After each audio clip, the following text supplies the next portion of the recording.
A courtroom should be a place of order, a stage for truth, but when a mistress slaps a pregnant wife in front of everyone, it becomes something else entirely. The millionaire thinks he can protect his lover and crush the woman carrying his child, but he has no idea who is seated at the bench. The judge is not just any man in robes, he is her father, and his gavel is about to bring down more than a verdict. What unfolds is a storm of betrayal, arrogance, and raw justice, and trust me, you will not believe the final blow until we get there. Let us know what time you are watching and where you are tuning in from, and drop a comment below. We would love to hear from you. The courtroom was meant to be a sanctuary of order and solemnity, a place where truth was weighed and justice pronounced.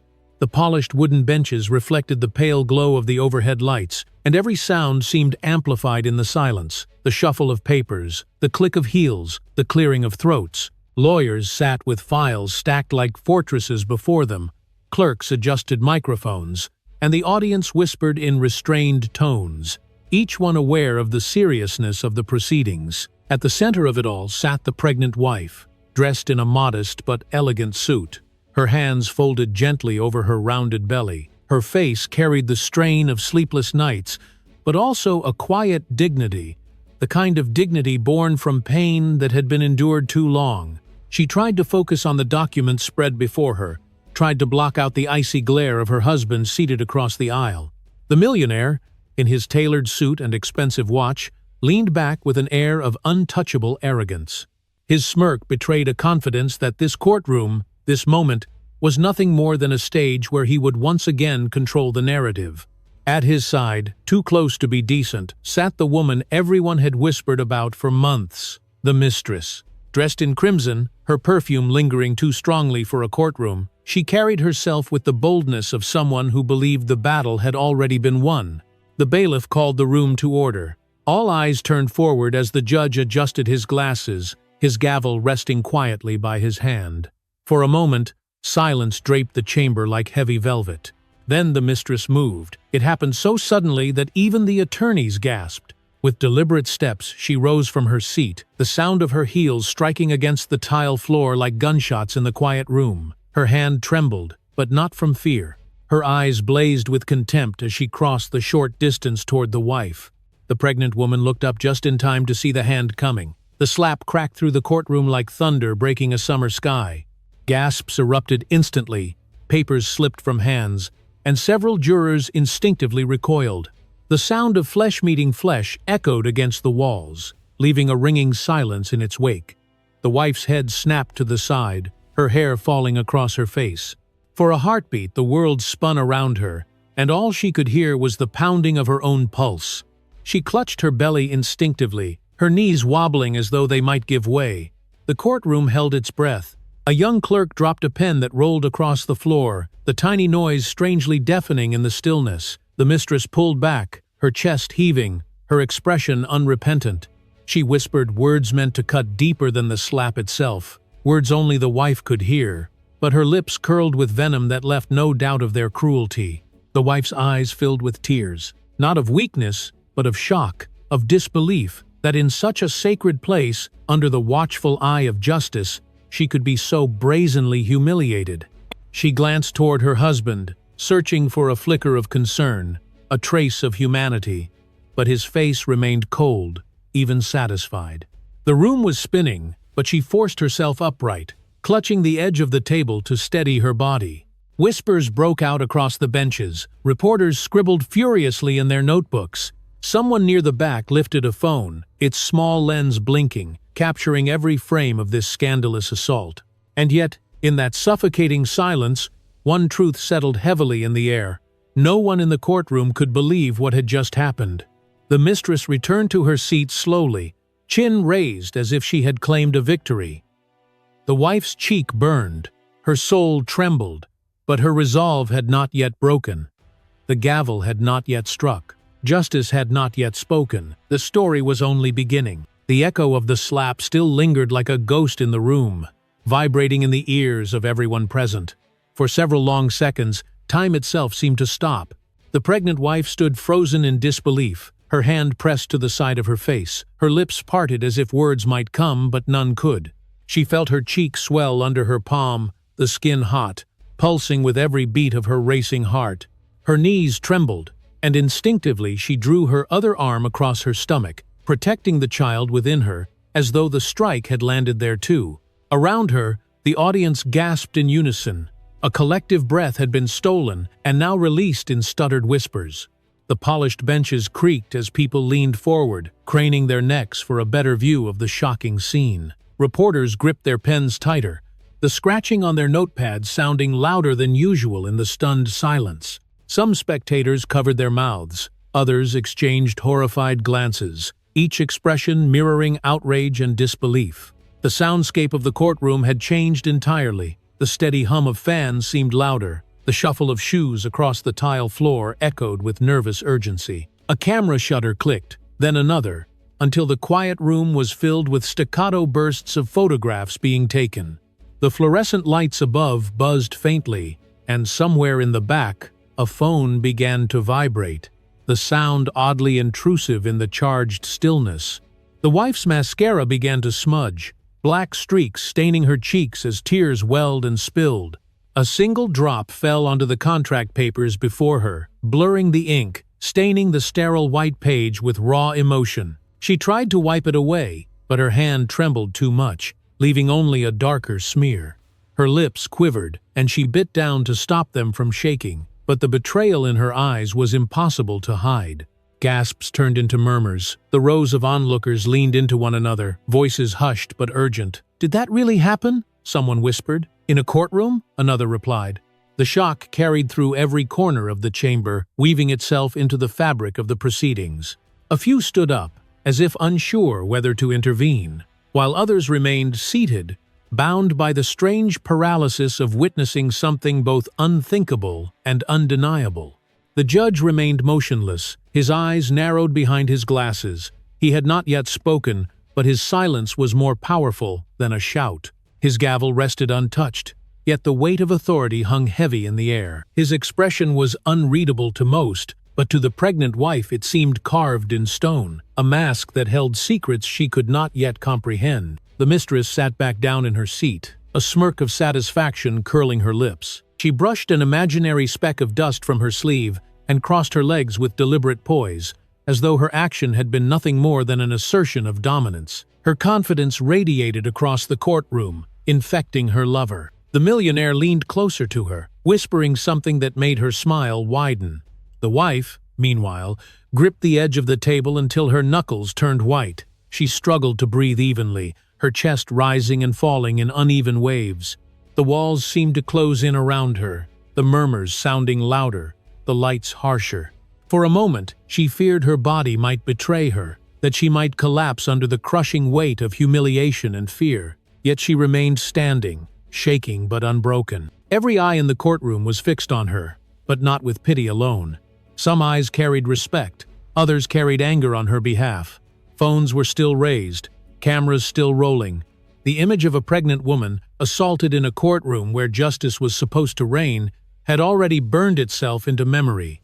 The silence after the violence was louder than the slap itself, and in that silence, a truth settled like a stone at the bottom of a river. Nothing about this trial would remain ordinary after what had just happened. The courtroom had not yet recovered from the slap. Whispers still rippled across the benches, reporters scribbled feverishly, and cameras hovered like vultures waiting to capture the next piece of drama. Yet amid the chaos, one figure remained perfectly composed.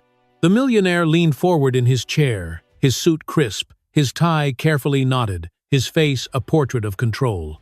To many watching, this would have been the moment for a husband to defend his wife, to show even a shred of concern for the woman carrying his child. Instead, his voice cut through the tension like a knife, and the words that came from his mouth left the room stunned. "Do not blame her," he said calmly, nodding toward the mistress at his side. His tone was smooth, almost soothing, but laced with arrogance. "She only acted because she was provoked. You all saw it." Gasps rose again, not from violence this time, but from betrayal. The wife's eyes widened as she turned to face him, searching for some sign that he was being sarcastic, that he was not truly dismissing her pain so casually, but his gaze was cold, steady, unwavering. He did not even look at her with remorse. Instead, he placed his hand gently on the mistress's arm, a gesture of reassurance that made the wife's heart sink. "She has been under stress because of this entire charade," he continued, addressing the room as though he were the victim of some grand conspiracy. "My wife knows how difficult this has been for everyone involved, yet she continues to create scenes. Today is no different. My mistress was pushed to the edge by her constant accusations." The words landed like stones. The pregnant wife's lips trembled as she tried to speak, but nothing emerged. Her throat tightened, and the tears she fought to hold back threatened to spill once again.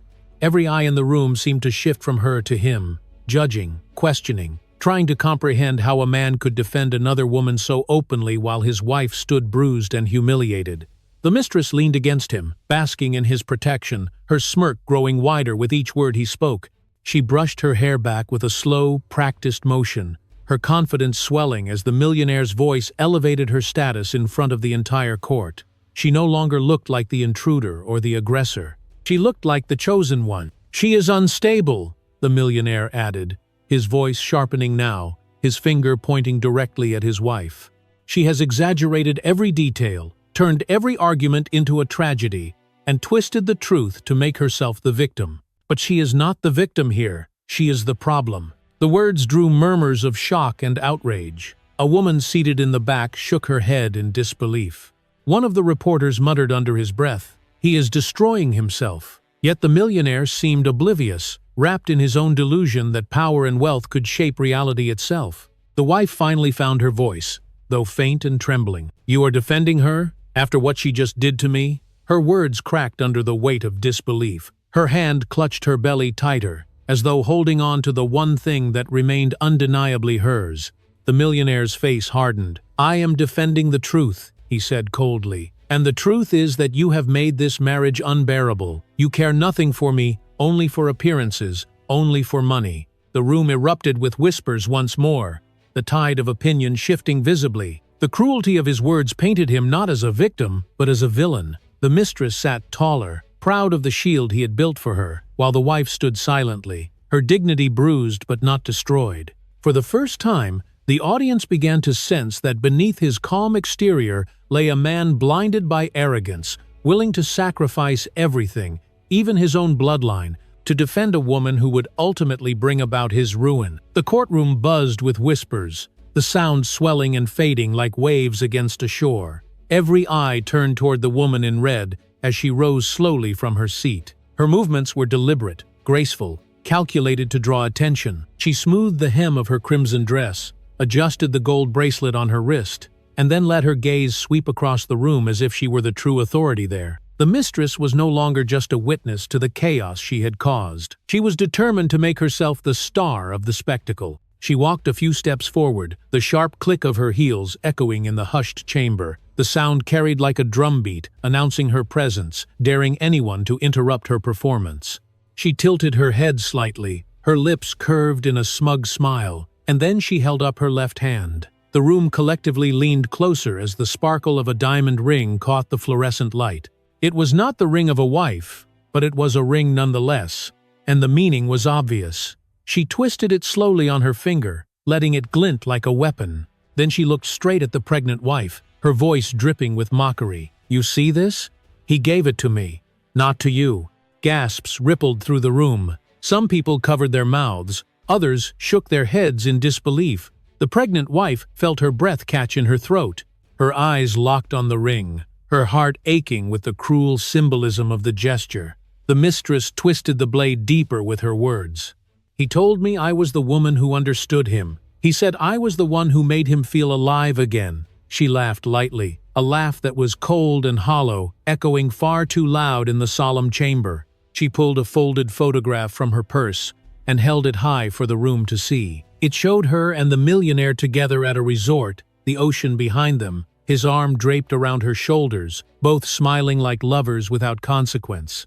The flash of cameras lit up instantly, reporters scrambling to capture every detail. The mistress continued, her voice smooth and cutting. "We traveled the world together while you stayed home. He did not need your company, he needed mine. I was there when he closed deals, I was there when he celebrated victories. I was there when he whispered that he wanted to start over with me." The pregnant wife's knees weakened. She grasped the table to steady herself, her nails digging into the polished wood. The humiliation was unbearable. The betrayal amplified under the eyes of strangers and the cold lens of cameras. Tears blurred her vision, but she refused to collapse. She would not give them the satisfaction of seeing her fall apart. The mistress leaned closer to the microphone on the witness stand, her voice lowering into something sharp enough to wound. "You are nothing to him now. He has chosen me. You should accept it." The millionaire nodded faintly beside her, his approval fueling her arrogance. The courtroom was filled with murmurs, disbelief mixing with outrage. One man in the gallery muttered loudly enough to be heard, "This is disgusting." Yet the mistress seemed unfazed. She tucked the photo back into her purse, then sat down slowly, crossing her legs once again with a flare of triumph. She rested her hand on the millionaire's arm, her fingers lingering possessively. The gesture was more than intimacy. It was a declaration of victory in front of the wife, the court, and the world. The wife wiped her cheek with the back of her hand, her body trembling, but her spirit quietly hardening. The mistress believed she had won. The millionaire believed he had silenced her. But in that moment of cruelty, seeds of resistance began to grow in the wife's heart. She had been shamed, mocked, and pushed aside. Yet deep inside, she knew this humiliation would not be the end of her story.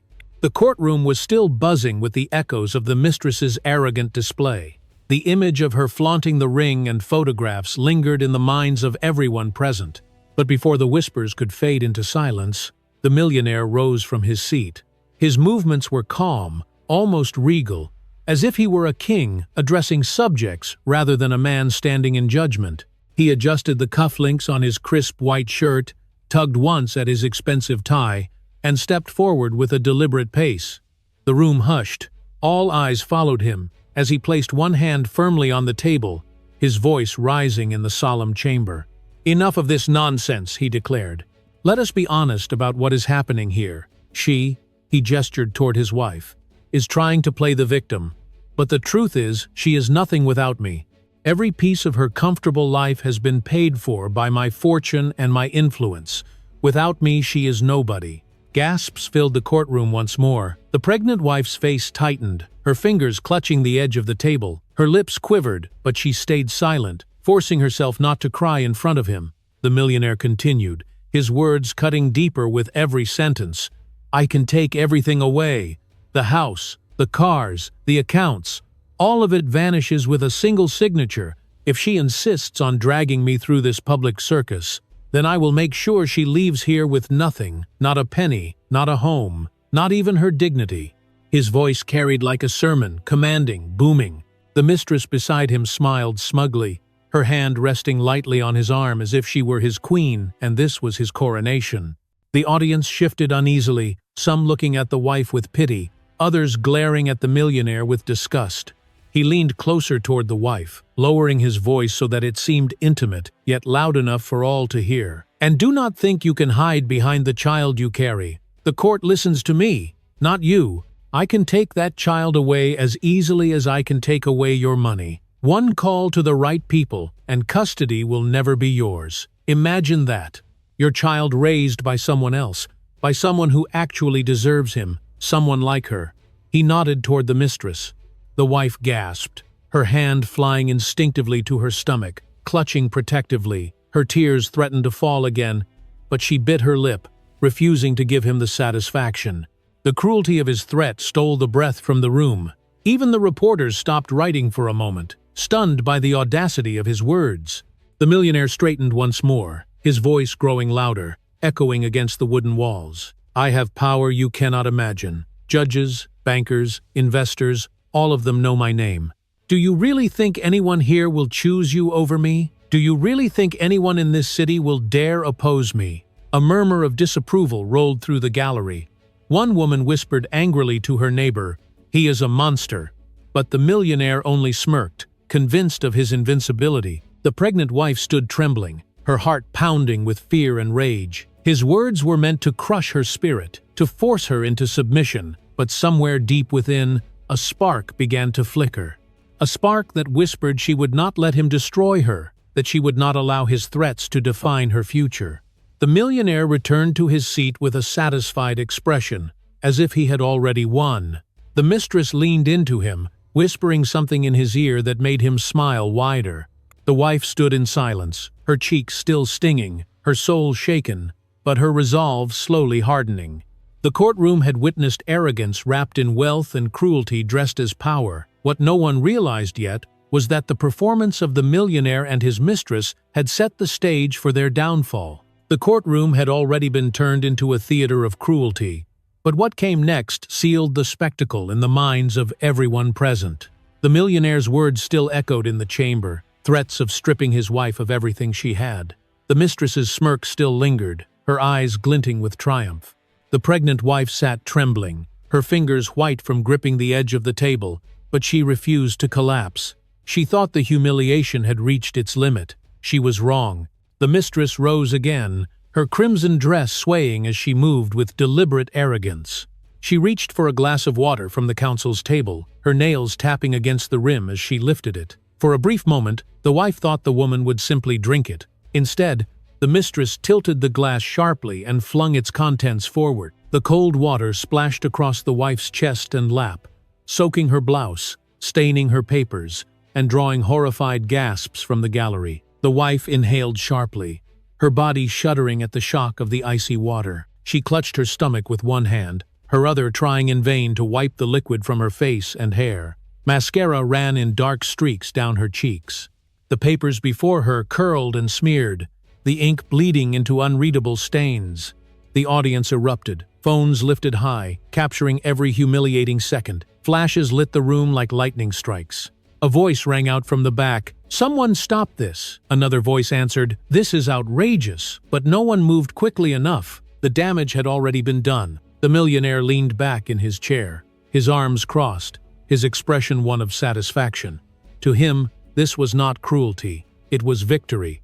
His lips curled into a cold smile as he watched his wife soaked, trembling, and struggling to compose herself in front of strangers and cameras.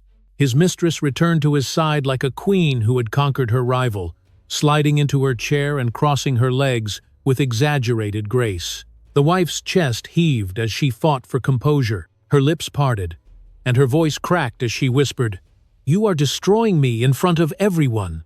Her words carried into the silence, raw and unguarded, landing with the weight of truth. The gallery fell quiet again, the gravity of her pain pressing down on the room. The reporters leaned forward, scribbling furiously, knowing this moment would become the headline. Pregnant wife humiliated in court by husband and mistress. The story was writing itself before their eyes. The judge lifted his gavel slightly, his expression darkening, but he did not yet strike.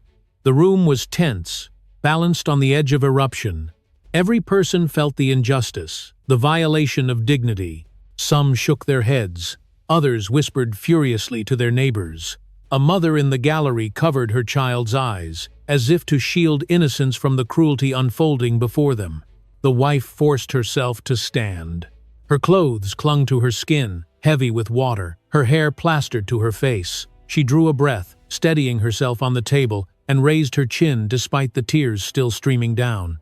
For a moment she wavered, but then her eyes met those of the crowd. The humiliation was real, undeniable, but so was her resolve not to disappear into it. Still, the damage had been inflicted. Her suffering had been turned into a spectacle, her pain broadcast in real time to strangers through glowing screens. The public humiliation had reached its height, and the millionaire believed the battle was won. He and his mistress sat smugly, convinced she was defeated. But deep inside the soaked and trembling woman, something was beginning to change. Her humiliation would not be her ending. It would be the spark of her resistance. The water clung to her skin like chains, heavy and humiliating, yet the silence that followed weighed even more. The mistress smirked in her seat, satisfied with her cruelty, while the millionaire leaned back, radiating smug confidence. For a moment, it seemed as if the courtroom had accepted her defeat, as if the pregnant wife would crumble beneath the humiliation. But then she moved. Slowly, she pushed her chair back and stood. The scrape of the wooden legs against the polished floor echoed across the chamber, sharp and defiant. Every head turned toward her, expecting collapse, expecting a sob or a plea for mercy. Instead, she lifted her chin. Her soaked blouse clung to her body. Her hair stuck damply to her face, but her eyes had changed. They no longer carried only pain. They carried fire. Her hand rested on her stomach, protective and steady. Her other hand gripped the edge of the table until her knuckles whitened. She drew in a long breath, her chest rising and falling as she steadied herself. The trembling that had overtaken her body began to fade, replaced by something stronger, something unshakable. "Enough," she said, her voice quiet but clear, cutting through the silence like a blade.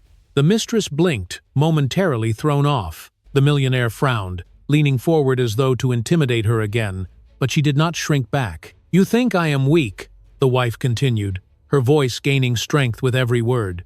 "You think I will stand here forever and let you humiliate me. But you are wrong." A murmur spread through the courtroom. People shifted in their seats, sensing the change, the shift in power. Reporters raised their pens again, their attention locked on her as though the true trial had just begun. The wife's tears still streaked her face, but now they gleamed like badges of survival rather than marks of defeat. She wiped her cheek with the back of her hand and squared her shoulders. Her gaze met the mistress first. "You may slap me, you may throw water at me, you may flaunt what you think you have taken, but you will never take my dignity. You will never take the truth." The mistress scoffed, but the confidence in her eyes faltered. She shifted in her seat, crossing and uncrossing her legs, trying to mask her discomfort. Then the wife turned her gaze to the millionaire. Her voice hardened. "And you believe money and power make you untouchable. You believe that because you can buy houses, silence, and loyalty, you can buy my silence too. But I am not for sale. I never was." Gasps filled the room again, but this time they carried a different energy. It was not shock at cruelty, but awe at defiance. The audience leaned forward, drawn into her strength, watching a woman once humiliated now rising against her oppressors. The millionaire's smirk faded, his jaw tightened. "Sit down!" he hissed, his voice low and venomous. But she did not move. "No," she answered firmly. "You have silenced me for too long. Today I speak, and I will not stop." The power in her voice carried across the courtroom, echoing in every corner. Even the judge leaned forward, his eyes narrowing, not in disapproval but in recognition of her courage. For the first time since the ordeal began, the balance shifted. The wife was no longer just a victim standing in the shadow of betrayal. She was a woman reclaiming her voice, standing tall in front of her abusers, and daring them to strike again. The silence that followed was not the silence of defeat. It was the silence of an audience holding its breath, waiting to see what she would do next. The wife's defiance still hung in the air like thunder after lightning. Her voice had broken the spell of silence, and the gallery was alive with whispers, phones raised higher, pens scratching faster. The millionaire scowled, his jaw tight, his hand gripping the arm of his chair. The mistress shifted uneasily, her earlier arrogance dimming under the weight of the wife's sudden strength. Yet the room had not seen the greatest shift. That was still to come. The sound of wood striking echoed sharply as the judge lifted his gavel and brought it down once. The chamber fell into instant silence. His eyes, hidden behind his glasses until now, locked onto the millionaire and his mistress. For a long moment, he said nothing, allowing the silence itself to grow heavy, to press down on everyone seated there. Then his voice rang out, low but commanding. "What you have done in this courtroom is not only an insult to the law, it is an attack on my family." Gasps rippled like a wave across the room. The wife froze, her breath catching in her chest. Slowly she turned toward the bench, her wide eyes filling with a mixture of shock and recognition. The gallery buzzed with disbelief. Reporters looked up from their notes, stunned into stillness. The judge removed his glasses and set them carefully on the desk before him. His face was stern, carved with years of experience, but now his expression carried something deeper, something personal. He rose from his chair, his robes falling heavily around him, and stepped forward as much as the bench allowed. His voice did not waver. "This woman is not just another litigant standing before you. She is my daughter." The room exploded. The gallery erupted in cries, gasps, and hurried conversations. Cameras flashed with relentless urgency. One reporter nearly dropped his pen, scrambling to write the revelation. The The mistress's mouth fell open, her face draining of color. The millionaire's confident smirk shattered, replaced by stunned disbelief. His hand trembled slightly where it rested on the table, his grip on control slipping for the first time. The wife pressed her hand against her mouth, tears filling her eyes. But these tears were different.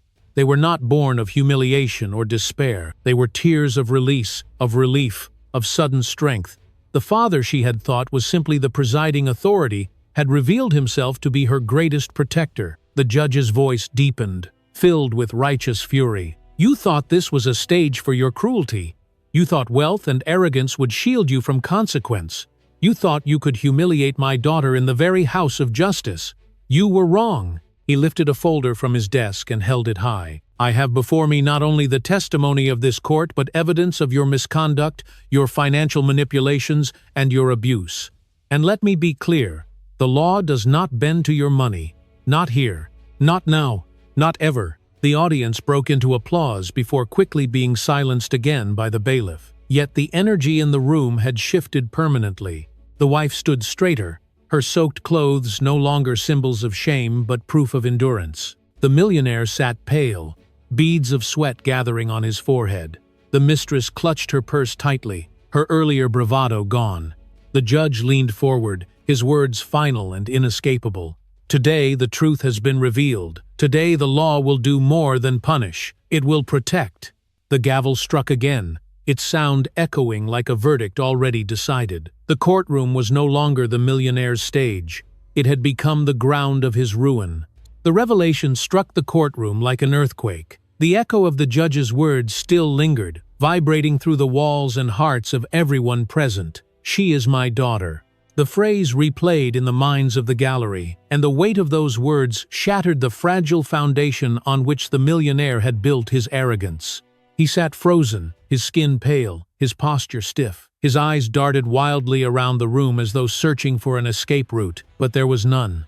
Every door was guarded, every gaze fixed upon him, and every phone in the room was already recording his downfall. His usual smirk was gone, replaced by a trembling lip and the sweat that gathered on his forehead. His hands, which once gestured with the confidence of a man who owned everything, now clutched the arms of his chair like anchors, as though the ground beneath him was slipping away. The mistress fared no better. Her crimson dress no longer glowed with confidence under the courtroom lights. It clung to her stiff body like a costume of shame. Her hands shook as she tried to gather her belongings, fumbling with her purse, her eyes wide with panic. She glanced at the millionaire for reassurance, but he could give none. For the first time, both of them looked small, cornered, and utterly powerless. The gallery erupted with whispers that grew louder, voices overlapping in a chorus of outrage and disbelief. He defended her against his wife, one woman hissed. And the judge is her father, another added. Reporters spoke into their phones in hurried tones. Breaking news from the courthouse. A millionaire's mistress assaults his pregnant wife, only to learn the judge presiding is the victim's father. The courtroom has erupted. Flashes lit the chamber as cameras clicked relentlessly. The millionaire raised a hand as if to shield himself, but the images kept coming. He could not stop them. He could not buy silence anymore. The mistress buried her face in her hands, tears streaking her mascara. Her earlier smirk transformed into sobs of desperation. The judge's gaze remained fixed on them, steady and unyielding. His words carried the weight of both law and fatherhood. You sought to strip her of dignity, but today the world sees the truth. You are not powerful, you are pitiful, and justice will not wait. Oh, the millionaire stammered, his voice weak, stripped of its usual authority. This is not fair. You cannot, but the words collapsed in his throat. His argument sounded pathetic even to himself. The gallery laughed bitterly, the sound of scorn stabbing at what remained of his pride. The mistress reached for him, her fingers trembling, but he pulled his arm away, ashamed, unwilling to be seen as weak by clinging to her now. The rejection broke her composure completely. She sobbed aloud, rocking slightly in her chair, as the cameras captured every detail of her fall from arrogance.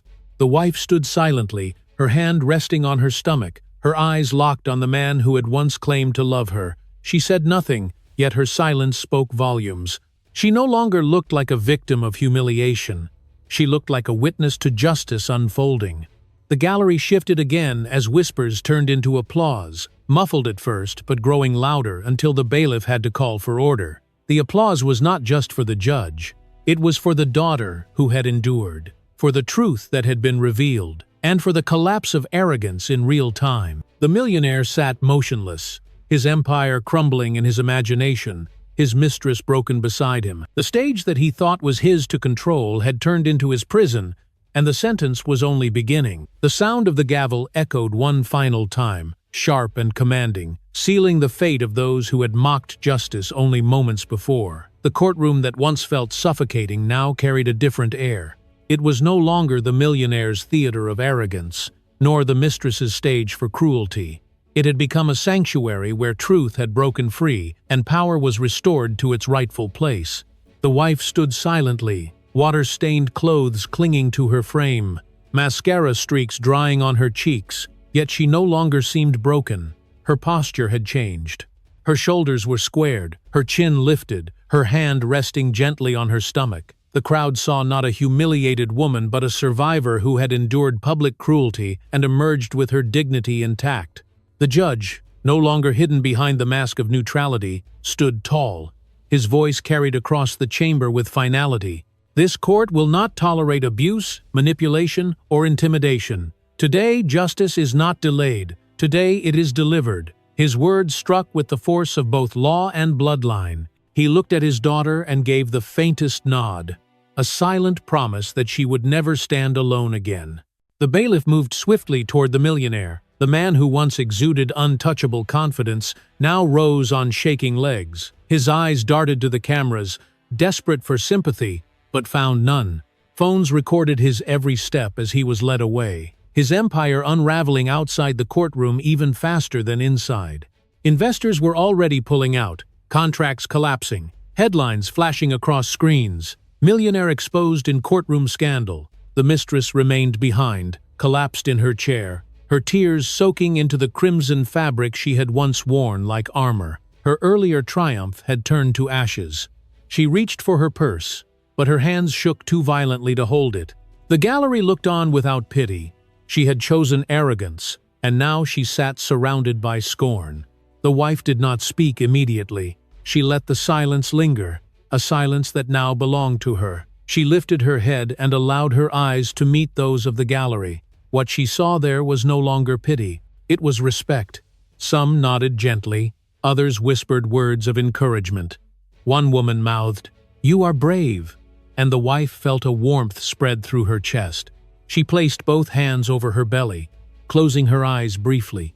In that quiet gesture, she told the world her strength was not only for herself, but for the life growing inside her. Her voice finally came, steady and clear. "You tried to destroy me in front of everyone, but I am still standing, and I always will." The gallery erupted in applause, no longer restrained, no longer tentative. The sound filled the chamber, bouncing off the walls, swelling like a tide of vindication. Reporters captured every moment, not only the collapse of wealth and arrogance but the rise of resilience and truth.